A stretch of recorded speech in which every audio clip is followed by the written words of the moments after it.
Ако ви е любопитно, кои са най-безумните, щури и откачени закони по света, в такъв случай ви приканвам да останете до края. А ако ви хареса видеото, може да го споделите и с вашите приятели.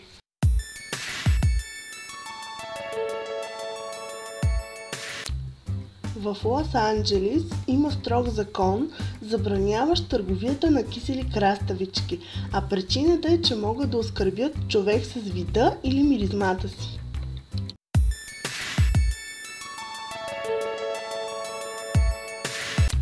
Незаконно е язденето на грозен или болен кон в Уилбър, Вашингтон.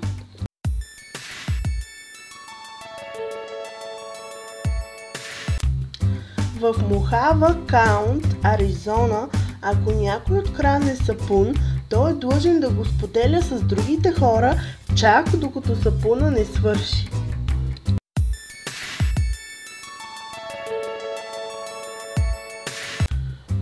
Роднини по първа линия, братя и сестри могат официално да се женят и да сключат граждански брак в Юта, но само след като и двамата навършат 65 годишна възраст.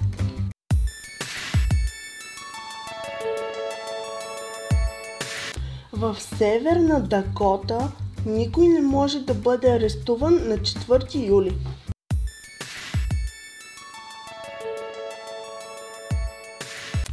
В щата Тенеси е незаконно децата да си играят навън без специално разрешително.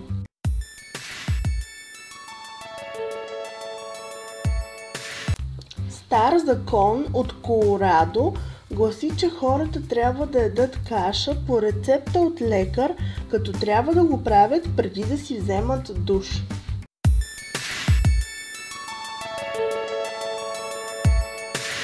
В Логан Каунти, Колорадо, на мъжете им е забранено да целуват спящите си съпруги.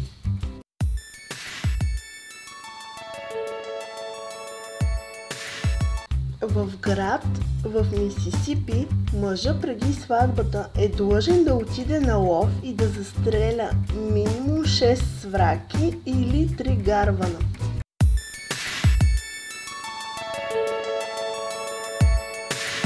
На жените в Мемфис, щата Тенеси, им е забранено да шофират, ако на съседната седалка няма човек, който да размахва червен флаг и да предупреждава пешеходците и автомобилистите.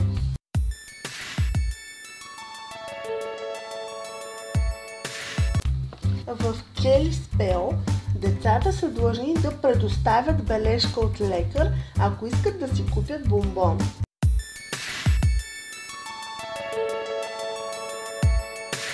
В Еврика, да, има такъв град в Невада, е забранено на мустакати мъже да целуват жени.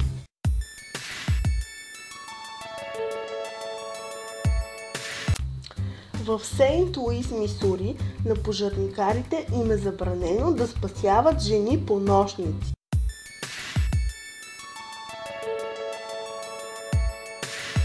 В градче в Канектикът на мъжете им е забранено да целуват жените си в неделя.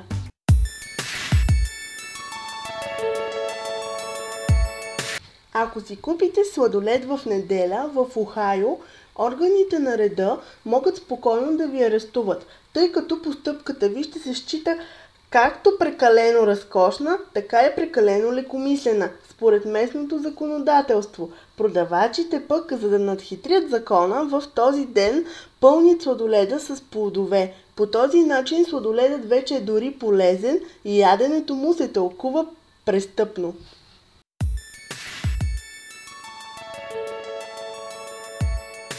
В град Лендър, щат Вайоминг, възрастните имат правото да се къпят във ваната си максимум един път месечно зимата, а децата въобще им е забранено.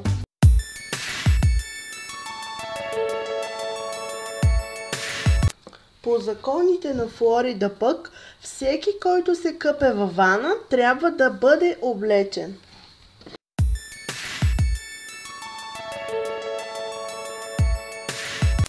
В град Уайтфилд срещу жената може да бъде повдигнато обвинение, ако тя първа предложи брак на бъдещия си съпруг.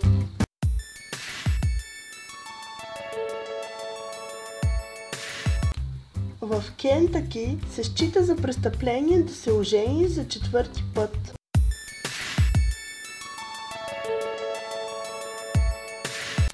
В Аризона на мъжете със закон им е разрешено да бият жена си, но само веднъж месечно.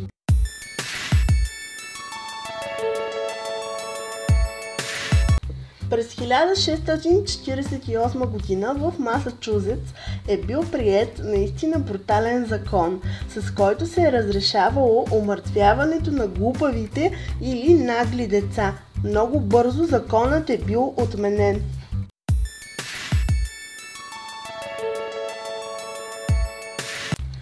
В същия щат Масачузетс всеки един човек може да бъде глобен с до $200, ако категорично отрича съществуването на Господ. Приятели, това беше нашата подредба на топ 22 за едни от най-откачените закони. Доста бяха безумни, нали? Ако ви е харесала класацията, може да ни подкрепите, като ударите своето лайкче. За нови предложения и идеи относно следващите ни класации, може да ни оставяте вашите коментарчета. Очаквайте още нови и интересни класации. А ако искате да не ги пропускате, простичко и безплатно е. Абонирайте се за нас. Бъдете здрави, усмихващи се и добри. До следващия топ!